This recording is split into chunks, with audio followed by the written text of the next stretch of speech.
ETF index mutual funds నేర్చుకుని stock మార్కెట్లో రాణించాలనుకుంటున్నారా? వెంటనే ఈ నెంబర్కి కాల్ చేయండి. హాయ్ హలో నమస్తే, welcome back to Suman T. ప్రస్తుతం మనతో పాటు ఉన్నారు రామ్మోహన్ రావు గారు. సార్తో మాట్లాడదాం. నమస్తే అండి. నమస్తే అండి. రామ్మోహన్ గారు, నేను రీసెంట్గా ఒక ఆర్టికల్ చూశాను. అహ్మదాబాద్లో, గుజరాత్ అహ్మదాబాద్లో ముసలోళ్ళ కోసం ఒక స్పెషల్ మ్యాట్రిమోనీ పెట్టారంట. ఓకే. అంటే ఈ మ్యారేజ్ బ్యూరో అనేది మామూలుగా మనం యంగ్స్టర్స్కి చూస్తూ ఉంటాం, పెళ్లి సంబంధాల కోసం మ్యాట్రిమోనీస్ చూస్తూ ఉంటాం కదా. మరి ఆ వయసులో, అంటే ముసలోళ్ళు అంటే ఇంకా 70-80 వయసే కదా, ఆ వయసులో వాళ్ళకు కూడా మ్యాట్రిమోనీ అవసరమా అంటే ఏం చెప్తారు మీరు? అవసరమే అండి. ఎట్లా మరి వాళ్ళకి ఏం పెళ్ళిళ్ళు కావాలంటే కావాలి కదా, ఏదో ఒకటి కావాలి కదా. ఏదో అడ్రస్ చెప్తే నేను పోతా అక్కడ ఇక్కడ అహ్మదాబాద్ అడ్రస్ చెప్తే, కాకపోతే అక్కడ వాళ్ళంతా అక్కడ గుజరాతీ పిల్లలు వాళ్ళని చూపిస్తారేమో మరి. కొంతవరకు అసలు, ఎందుకంటే ఇప్పుడున్న వాళ్ళల్లో ఎక్కువ మంది 60 ఏళ్ళ పైన ఉన్న వాళ్ళు, 50 తర్వాత కూడా అనుకోండి, 50 తర్వాత ఉన్న వాళ్ళు ఎక్కువ మంది పోయిన వాళ్ళు, భార్య కానీ భర్త కానీ లేని వాళ్ళు కూడా కొంచెం ఆలోచన ధోరణి మారుతుంది అనమాట. మారుతుంది, చేసుకుందాము, మళ్ళీ కలిసి ఉందాము అనే దాంట్లో ఉందన్నమాట. అంటే మామూలుగా కొన్ని ఆర్గనైజేషన్స్ ఉన్నాయి సిటీలో ఇలాంటి వాళ్ళ కోసం, ఉన్నాయి. కాకుండా మరి మ్యాట్రిమోనియల్ కూడా నేను కూడా విన్నానండి. హైదరాబాద్ లో కూడా కొన్ని ఉన్నట్టు ఉన్నాయి.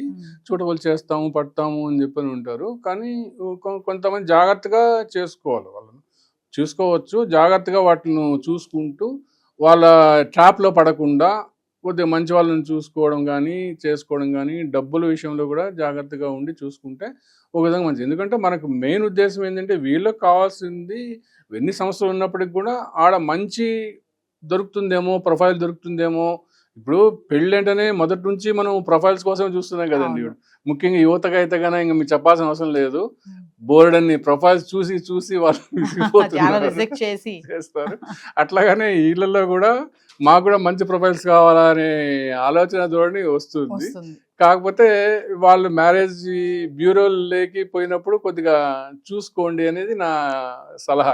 విషయం చెప్పండి, ఇప్పుడు ఆ ఏజ్ లో అమ్మాయిని ఏం చూస్తారు, ఏమి కావాలనుకుంటారు? ఏం చూస్తారు? అందంగా ఉండాలనుకుంటారా? మరి ఎందుకంటే ఉండదా ఎవరికైనా కానీ, వాళ్ళకు ఉండవచ్చు కానీ మగవాళ్ళకు అట్లా ఆడవాళ్ళకు కూడా ఉంటుందండి. ఈ మధ్య మేము గమనించినాం. మేము ఆడవాళ్ళలో కూడా, నేను ఒక ఎగ్జాంపుల్ చెప్తానండి. నేను నాకే చెప్తాను. నేను మాకు అయిపోయినాక, కొన్ని పెళ్ళి అయిపోయినాక, అన్నీ అయిపోయినాక, తర్వాత డైవర్స్ అయిపోయింది.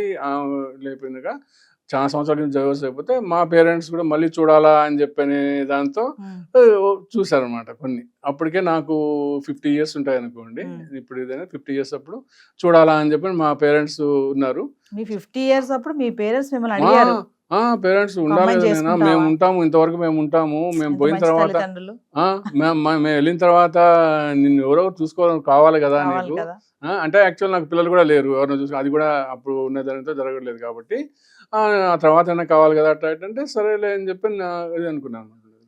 అంటే అప్పుడు మాకు, అంటే హాస్పిటల్స్లో మేము కొద్దిగా సరదాగా డాక్టర్స్ అందరూ ఉండేవాళ్ళము. ఓపీ చూసుకున్న తర్వాత ఉండేవాళ్ళు, ఫ్రెండ్స్ అంతా ఉండేవాళ్ళు అనమాట. ఒక సంబంధం మా పేరెంట్స్ చెప్పాయని చెప్పి వెళ్ళాము. మ్యాట్రిమోనీ ద్వారా పోయినాం అనమాట. అప్పుడు మ్యాట్రిమోనీ ద్వారా పోతే వాళ్ళు ఒక అమ్మాయి బాగానే ఉంది, మంచి అందంగా ఉంది, చేసింది. 45 years ఉంటాయి అప్పుడు. నాకు 50 years అప్పుడు, 40 years. ఆ అమ్మాయి కూడా అప్పటికి ఏదో కొన్ని కారణాలు పెళ్లి కాలేదు, లేకపోతే పెళ్ళి అయిన తర్వాత డైవర్స్ అయిందో మొత్తం మీద ఉన్నది అనమాట. చాలా బాగుంది, చాలా అందంగా ఉంది అనమాట. నాకు కూడా నేను ఎత్తుకున్నది కూడా అందంగా ఉండే అమ్మాయి కావాలని చెప్పి వాళ్ళు ఫోటోలు అలా ఇచ్చారు, చూశారు, మళ్ళీ చెప్తాను అనమాట. అది వచ్చేసేసి మా ఫ్రెండ్స్లో మేము ఓపీ అయిపోయిన తర్వాత ఒక 1/2 hour కాఫీ బ్రేక్ అని పెట్టుకుంటాం. డాక్టర్స్ అందరూ కూడా కాఫీ బ్రేక్ అని పెట్టుకుంటామండి. కాఫీ బ్రేక్ అని పెట్టుకుంటే ఆ ఫోటో ఇట్లా నాకు సంబంధం వచ్చింది, అట్లా ఇట్లా అని చెప్పని మాట్లాడుకుంటాం అనమాట. బాగానే ఉంది సార్, బాగానే ఉంది, మీకు నచ్చితే సరిపోతుందా, అమ్మాయికి మీరు నచ్చద్దా? అది కూడా పాయింటే. మీరు బాగుందని చెప్పి మీరు నచ్చుతారు, ఆ అమ్మాయికి మీరు నచ్చద్దా అంటే అమ్మాయి అందంగా ఉంది కాబట్టి అమ్మాయిలు కూడా మంచిగా అందంగా ఉండే అబ్బాయిలు కావాలా అంటే, అప్పటికే నాకు జుట్టు పోయింది కొద్దిగా, అందుకని వాళ్ళకు కొన్ని కోరికలు ఉంటాయి సార్. ఒక విషయం చెప్పండి రామ్మోహన్ గారు, ఇప్పుడు 60-70 వయసులో ఇప్పుడు మళ్ళీ పెళ్లి చేసుకోవాలనుకునే ఆవిడే కానీ అతనే కానీ, ఆవిడలో అతను ఏం చూడాలనుకుంటాడు, అతనిలో ఆమె ఏం చూడాలనుకుంటుంది? మామూలుగా మనం మాట్లాడుకుంటాం, ఇప్పుడు అమ్మాయి అబ్బాయి పెళ్లి చేసుకుంటున్నారంటే అమ్మాయికి ఎలాంటి అబ్బాయి అంటే ఇష్టం ఉంటుంది, అబ్బాయికి ఎలాంటి అమ్మాయి అంటే ఇష్టం ఉంటుంది అని మాట్లాడతాం. మరి ఆ వయసులో వాళ్ళు కూడా ఏం కోరుకుంటారు, అక్కడి నుంచి ఇక్కడ, ఇక్కడి నుంచి అక్కడికి? దీంట్లో చాలా క్లిష్టమైందండి ఇది. ఒక్కొక్కరికి ఒక్కొక్క విధమైనటువంటి ప్రతి ఒక్క వ్యక్తికి వాళ్ళ టేస్ట్ ద్వారా డిఫరెంట్ ఉంటాయి అనమాట. అందరికీ ఒకే రకమైనటువంటి ఇది ఉండదు అనమాట. ఆ ఏజ్ లో ఏం టేస్ట్ ఉంటదండి? ఆ ఏజ్ లో అన్ని అదే అనుభవించారు అనేది కాదు, కొన్ని తీరని కోరికలు ఉండొచ్చు అండి. కొద్దిగా ఉండేవారికి కొద్దిగా వాళ్ళ అనుబంధంలో కొన్ని తీరని కోరికలు ఉండొచ్చు. అంటే ఎన్నో నేను ఎక్కడికి పోను, ఇంట్లోనే ఉంటాను, నేను పిల్లల్ని చూసుకుంటా ఉంటాను అనే భార్యలు ఉండొచ్చు. ఆ భార్యలు పోయినప్పుడు ఈ భర్త ఏం చేస్తాడు, నేను అంతా తిరగాలనుకున్నా నా భార్య ఇంట్లోనే కూర్చొని నేను ఎక్కడికి రాను చేయను అంటే అప్పుడు ఆయనకి ఏం కావాలనిపిస్తుంది, ఇప్పుడు చేసుకుంటా అయినా కానీ నేను నాతో పాటు తిరిగేది, నాతో పాటు పబ్కి వచ్చేది, నాతో పాటు డాన్స్ చేసేది అని అనే ఆలోచన రావచ్చు అనమాట. అప్పుడు జనరేషన్ కూడా ట్రావెలర్ లాగా ఆ వయసులో కూడా తిరగాలి, జర్నీస్ చేయాలి. అప్పుడేమో అప్పుడు ఆ ఇన్నింగ్స్ లోనే ఫస్ట్ ఇన్నింగ్స్ లోనేమో ఆమె నేను ఇంట్లోనే కూర్చో ఉంటా, నేను పిల్లల్ని చూసుకుంటా ఉంటా, నువ్వు బయట పనులు చేసుకొని రా అని చెప్పినట్టు పాపం జరిగిపోయింది అది. ఇంకా అయిన తర్వాత ఇప్పుడైనా చేసుకునే వాళ్ళు నాకు తగ్గట్టు ఉండాలా, నాతో తిరగాల, నాతో ఉండాలా, చేయాలా అనే దానికి ఉండొచ్చు. అట్లా ఉంటది అనమాట. కొంతమంది ఏమో ఎక్కడ లేకుండా ఇంట్లో ఉండేవాళ్ళు, అంటే వాళ్ళ ఆలోచనలు మగవాళ్ళకి కానీ ఆడవాళ్ళకి కానివ్వండి. ఆడవాళ్ళకి అంటే ముఖ్యంగా ఏంటంటే ప్రజెంట్ జనరేషన్ లో ఎక్కువ వాళ్ళు సప్రెస్ అయ్యేవాళ్ళు అన్నమాట. పాతకాలంలో సప్రెస్ అయిపోయి వాళ్ళు ఒక విధమైనటువంటి జీవితాన్ని కోల్పోయి ఉంటారు అనమాట. అటువంటి జీవితాన్ని ఇప్పుడు పొందాలా అనే ఆలోచనలో రావచ్చు.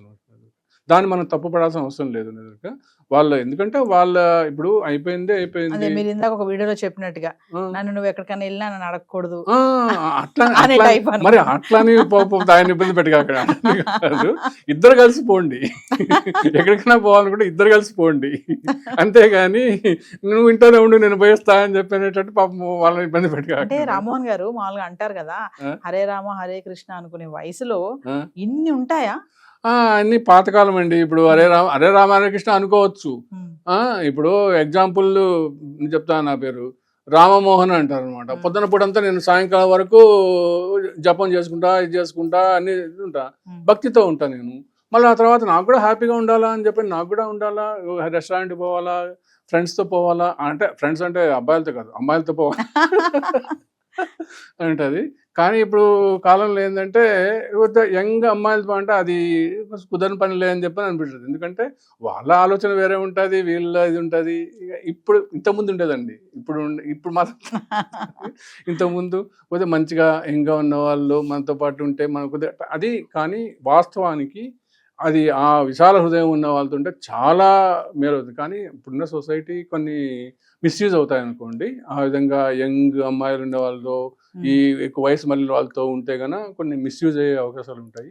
కానీ మానసిక పరంగా చూసుకుంటే వాళ్ళ కొన్ని స్టడీ ఏంటంటే అందమైన అమ్మాయిలతో వాతావరణం ఉన్నప్పుడు మగవాళ్ళలో చాలా ఎక్కువ లైఫ్ ఎక్స్పెక్టెన్సీ వస్తుంది అనేది. ఎక్స్పెక్టేషన్స్ ఎక్కువ ఉంటాయి. లైఫ్ ఎక్స్పెక్టెన్సీ అంటే జీవితకాలం పెరుగుతుంది, సంతోష ఇవన్నీ కొన్ని వేవ్స్ లాగా అవుతాయి అని చెప్పని అంటారు. ఇది ప్రతి ఒక్క పిల్లలు కూడా తెలుసుకోవాలి.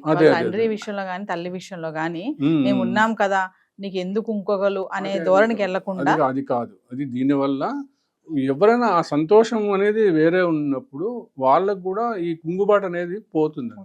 అది మెయిన్ ఉద్దేశం ఇప్పుడు. మగవాళ్ళు కానీ ఆడవాళ్ళు కానివ్వండి, ఆ వయసులో ఎందుకు అనే ధోరణి లేకుండా మంచిగా వాళ్ళకు కూడా ఒకటి వీలైతే కన్నా మీ పాటికి మీరు ఉండండి. నాకు తెలిసిన ఒక ఇన్సిడెంట్స్లో వాళ్ళ అమ్మాయి ఒకటే ఉంటుందండి, అమ్మాయి ఉంటుంది. అమ్మాయికి దాదాపు ఆ అమ్మాయి బస్ సెటిల్ అయిపోయింది తెలిసింది. వాళ్ళ మదర్ ఒకటే ఉంటుంది.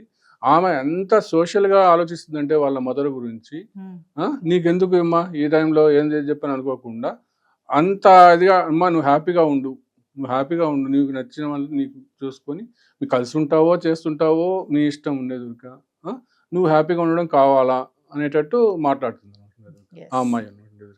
అంటే వాళ్ళ మదర్ కోసము హ్యాపీగా ఉండడం కోసం ఎంతమంది ఈ మధ్య కాలంలో ఆలోచిస్తారండి పేరెంట్స్ గురించి. అంటే ఆమె జీవితం ఆమె చూసుకుంటుంది. ఇప్పుడు కూతురు ఉంది, వాళ్ళ నాన్న లేరు, చిన్నప్పుడే చనిపోయినప్పుడు ఆమెను పెంచి పెద్ద చేసింది. అటప్పుడు ఆమె జీవితం ఆమె వెళ్ళిపోతుంది కొద్ది రోజులు అయిన తర్వాత, పెళ్లి చేసుకోయిన తర్వాత. ఈ అమ్మ ఒకటే ఉంటుంది. ఏమి తప్పే ఉంది, మంచిన వాళ్ళతో పెళ్ళైనా చేసుకుని, నాకు పెళ్ళి లేదమ్మా కలిసి ఉంటే నీ ఇష్టమ్మా అని చెప్తాను.